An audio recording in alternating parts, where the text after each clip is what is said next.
Welcome to steno series. यहाँ आपको 80 शब्द प्रति मिनट के हिंदी डिक्टेशन बोले जाते हैं जो आपके आने वाले exams UP triple S C steno 333 और 1224 के लिए बहुत ही महत्वपूर्ण है।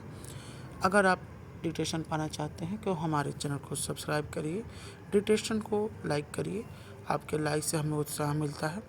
और अगर आपका कोई सुझाव है या अगर आप कुछ पूछना चाहते हैं तो हमें कमेंट बॉक्स में ज़रूर बताएं। डिक्टेशन स्टार्ट होगा 5 सेकंड बाद। स्टार्ट।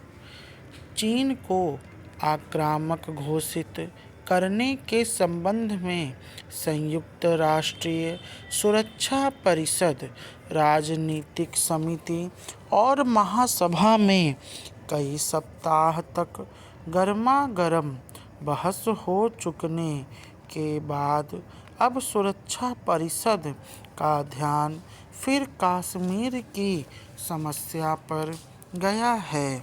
कहना आवश्यक न होगा कि परिषद ने इस समस्या को सुलझाने के अब तक जितने प्रयत्न किए हैं वे सभी असफल रहे हैं।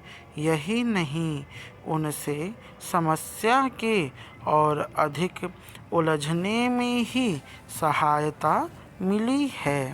पैराग्राफ।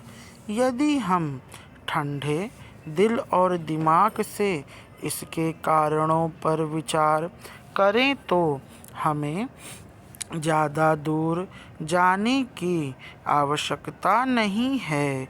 जिन दिग्गजों और महारथियों ने चीन को आक्रामक घोषित कराने में एड़ी चोटी का जोर लगा दिया था, उचित और अनुचित सब तरह के दबाव डाले थे तथा आसमान सिर पर उठा लिया था, वे ही अब पाकिस्तान की भावनाओं को चोट नहीं पहुंचाना चाहते और उसको आक्रामक कहने तक में हिचक रहे हैं।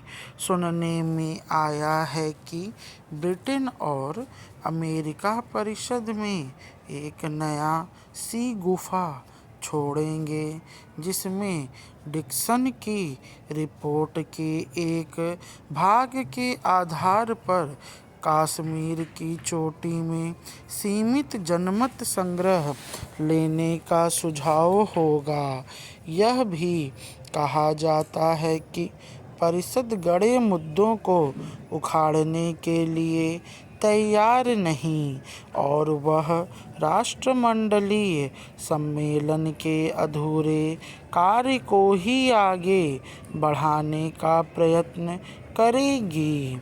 अर्थात वह भारत से कहेगी कि वह श्री मेनजीज और श्री लॉरेंट के इन प्रस्तावों पर फिर विचार करे कि कश्मीर में जनमत संग्रह के समय भारतीय और पाकिस्तानी सेनाओं के स्थान पर एक राष्ट्रमंडलीय सेना की नियुक्ति की जाए अथवा क्षेत्र पर संयुक्त भारत पाकिस्तानी सेना का नियंत्रण हो।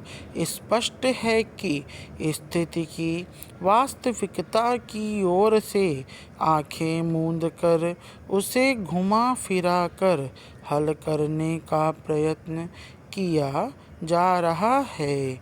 बात साफ है, जिसे संयुक्त राष्ट्रीय मध्यस्थ सर ओवन डिक्सन ने भी अपनी रिपोर्ट में स्वीकार किया है। पाकिस्तानी सेनाओं ने कश्मीर पर आक्रमण किया है और भारत आक्रामक को अपनी बराबरी का दर्जा देने के लिए तैयार नहीं है।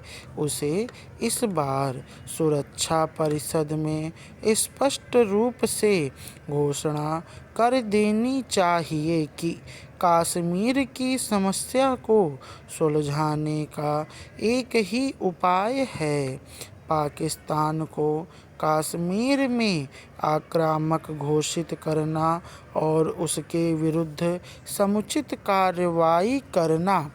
पैराग्राफ। बांग्लादेश के राजनीतिक भविष्य को लेकर भले ही कुछ लोग चिंता जता रहे हों, लेकिन वहाँ पर भारत को लेकर सुर बदलने लगे हैं। देश के विदेश मामलों के सलाहकार तौहीद हुसैन ने माना है कि मोहम्मद यूनुस की अगुवाई वाली अंतरिम सरकार के दौरान भारत के साथ संबंधों को झटका जरूर लगा है। स्टॉप। डिटेल्स अच्छी लगे तो उसे लाइक करें। धन्यवाद।